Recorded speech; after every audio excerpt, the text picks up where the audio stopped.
பிரியமான கர்த்தருடைய பிள்ளைகளை இப்பொழுது வஞ்சலில் இந்த ப்ரோக்ராமின் மூலமாக உங்களை சந்திப்பதெல்லாம் நான் பெருமகிழ்ச்சி அடைக்கிறேன். இன்றைக்கும் கூட நம் கர்த்தரை துதிக்கும் துதிகளை பற்றி நாம் தியானிப்போமாக.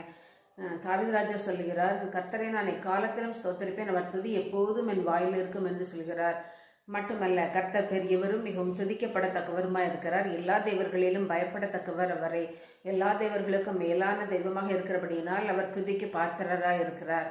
கர்த்தரை துதியுங்கள், அவர் கிருபை என்றும் உள்ளது என்று வேதத்தில் பல சங்கீதங்களின் புத்தகத்திலே பல இடங்களில் நமக்கு பார்க்கிறோம். மட்டுமல்ல, கர்த்தாவை என் முழு இருதயத்தோடு உம்மை துதிப்பேன், உம்முடைய அதிசயங்களை எல்லாம் விவரிப்பேன் என்று சங்கீதம் 9:1 சொல்லப்பட்டுள்ளது. இஸ்ரவேலின் துதிகளுக்குள் வாசமாயிருக்கிற தேவரீரை பரிசுத்தர் என்று சங்கீதம் 22:3 கூறப்பட்டுள்ளது. அவர் பரிசுத்தராக இருக்கிறபடியினால் நம்முடைய துதிகளை ஏறெடுக்க பாத்திரவானாக இருக்கிறார் என்று நாம் அறிகிறோம். நீதிமான்களை கர்த்தர்கள் கலிகூறுங்கள், துதி செய்வது செம்மையானவர்களுக்கு தகும் என்று சங்கீதம் 33:1 கூறப்பட்டுள்ளது. எனவே நாம் பாவியாக இருந்து கொண்டு துதித்தல் ஆண்டவர் ஏற்றுக்கொள்வார் என்பது நம்முடைய உறுதியான நிலைப்பாடாக இருக்க முடியாது. பிரியமானவர்களே, நாம் எப்பொழுது நீதிமான்களாகி நம்முடைய இதயத்தில் செம்மையாக்கி கொண்டு ஆண்டவரை துதிப்போமோ அப்பொழுதுதான் ஆண்டவர் நம்முடைய துதிகளை கேட்கிறார் என்று நாம் அறிகிறோம்.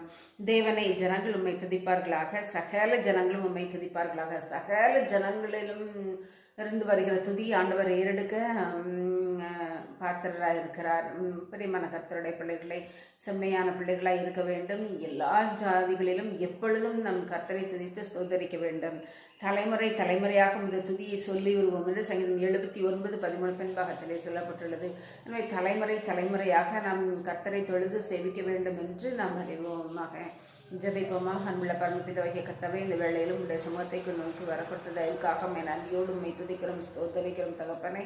அப்பா பிதாவே, எப்பொழுது உடைய சுவாமி எங்களை செம்மையான பிள்ளைகளாக மாற்றும், நீதிமானாக மாற்றும், இந்த இரத்தத்தினால் கழுவும் எங்கள் தேவரீர் எங்களுடைய துதிக்கு பாத்திரராக இருக்கிற தயவுக்காக நன்றியோடு உண்மை துதிக்கிறோம், ஸ்தோத்தரிக்கிறோம்.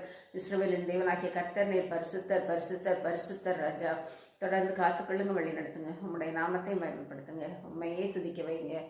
மனுஷரை துதியாதபடி நீர் பாதுகாத்து விலக்கி பாதுகாத்து ரட்சிங்க. இயேசுவின் நாமத்தில் ஜெபிக்கிறேன் நல்ல பிதாவே, ஆமென்.